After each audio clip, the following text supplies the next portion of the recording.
back, everybody. It is time to talk about the most average ground Pokemon for every single generation. Now, before I do that, though, I have learned a thing or two that the more of you guys who comment, the more views the video gets.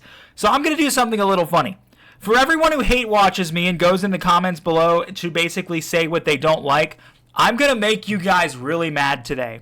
Because what we're all going to go comment right now is Wigs is awesome. Everyone go comment that right now. If you hate me, sorry, you're stuck with it. Go ahead, I'll give you a couple minutes. Go down there and comment Wigs is awesome. All right? And if you don't think that, if you actually feel that way, great, this is easy for you. If you don't feel that way, great, do it anyway. Do it anyway. You know, make it a little passive aggressive. Maybe reword it a little bit to make it seem a little passive aggressive. Let me see. Because I know there's a lot of people. There is a lot of people. Because I'll get 500 views on these things and 10 comments. I know a lot of people don't like my takes, and that's completely fine. That's completely fine. Let me know that you're out there, though. Let me know that you're out there. And just let me know that I'm awesome, okay? I told you had to. I'm just saying. All right.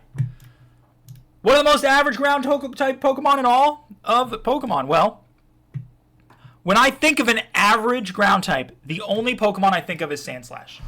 This is the definition of average. This is the type of Pokemon that you literally think, oh, that's not very threatening. Like, that's what you see when you see this, okay? Now, is he still pretty fast compared to other ground types? Yes. Does he still get good ground moves? Yes. Can you still make him viable on your team? Yes. Doesn't matter that this is literally the definition of average. This is what I think of when I think of an average Pokemon. I think of Sandslash every single time. Gen 2. It's Gligar. Gligar, we're glad you got an evolution, but before you had one, you were still actually better than people thought. I know a lot of people would say, oh, Gligar's the worst. No, it's not the worst, but it isn't good either. But its typing, for its time, was great. Ice was not a strong type in Generation 2. It just wasn't. And because of that, that really helped him out a ton. Gen 3. Okay. Again, definition of average, right? Think about the definition of average. What are we going with here? Claydol, quite simply put, is trash. You saw this thing again and again and again in Victory Road. You saw this thing again and again and again against Team Aqua and Magma. You saw this thing again and again and again against Steven. And every single time this thing was on the floor, what did you do? You one-shot it. Every time. You did. Period.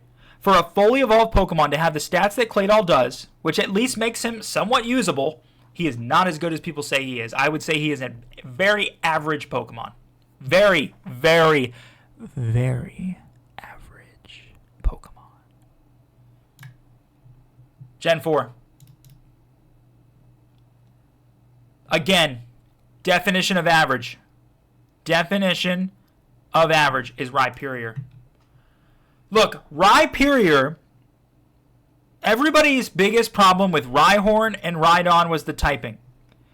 Rock and ground don't mix. And there were so many Gen 1 Pokemon that had that typing for some reason. They did a good thing with Onix by upgrading it to Steelix and getting rid of one of those two types. That helped a lot. When they went from Rhydon to Rhyperior in Gen 4, though, they decided that they would keep the typing the same, and it became just as bad. Is Rhyperior better offensively, at least, than Rhydon was? Yes, of course.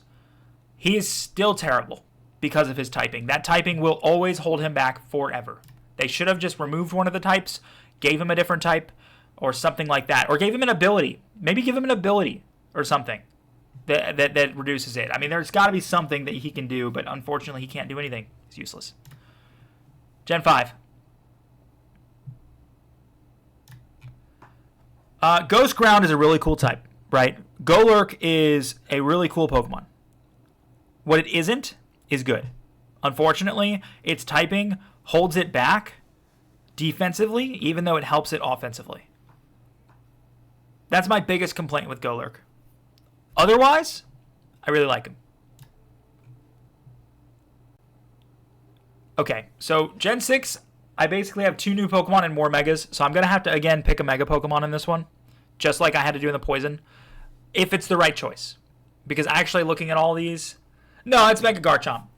I've been told, and I have since done research, that Mega Garchomp is actually a downgrade from actual Garchomp. Looking into it myself, I actually agree. It is. Is it the worst, though? No. I mean, there's some really, really bad ones, like First Form Zygarde is on here, and Diggersby's on here, but, like, this is not good, though. It's not good. Gen 7.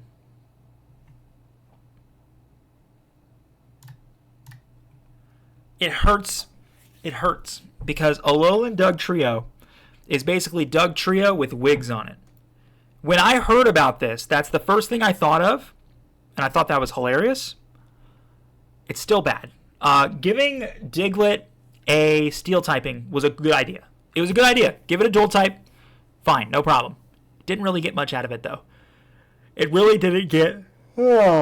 Oh, look at me yawning again. It really didn't get much out of that Steel typing, though. It didn't make it any more viable. It didn't make it that much better of a Pokemon, if better at all, because it added more weaknesses.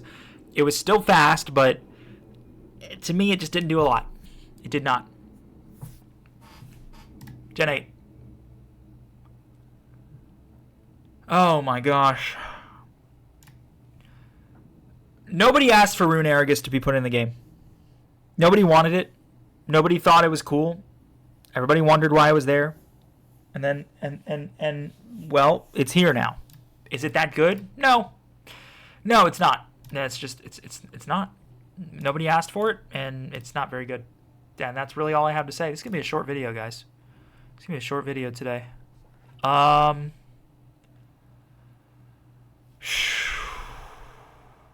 Honestly, it hurts me to do this, but it's Toedscruel.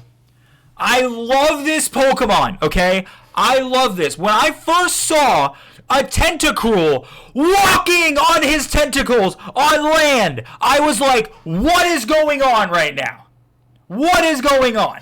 Like, out of all the things that they did in Gen 9 that I disagreed with, including the open world concept, forcing you to buy DLC to get all the good Pokemon, after you've already spent $70 on the game, by the way. Paradox Pokemon was a cool idea. And things like this, which I guess I could consider in the Paradox Pokemon realm of things, was also a great idea. Also, the story sucked, just being honest. It did. It just plain old did. Especially the evil team. Don't even let me get into that. The fact that the evil teams in Pokemon we had when we were a kid were literally trying to take over the world, and then we get the one we got in Gen 9. Really? Really? I mean, come on, man. Come on. No. Nope. But is Toedscruel really awesome? Yes. I love the idea of this. It's wacky, and it's fun. And it's not a bad Pokemon, but it's certainly not good either. That's all I have to say about him. And you know what? We all probably knew the answer was going to be Sandslash in regards to most average. I mean, this is the definition of an average Pokemon. And every way you look at it, it always has been. All right. Well, if you haven't done it already, go down in the comments below and comment Wigs is awesome. And here's our list. Let's scroll down very slowly for everyone to see. Thank you for watching. Make sure you subscribe.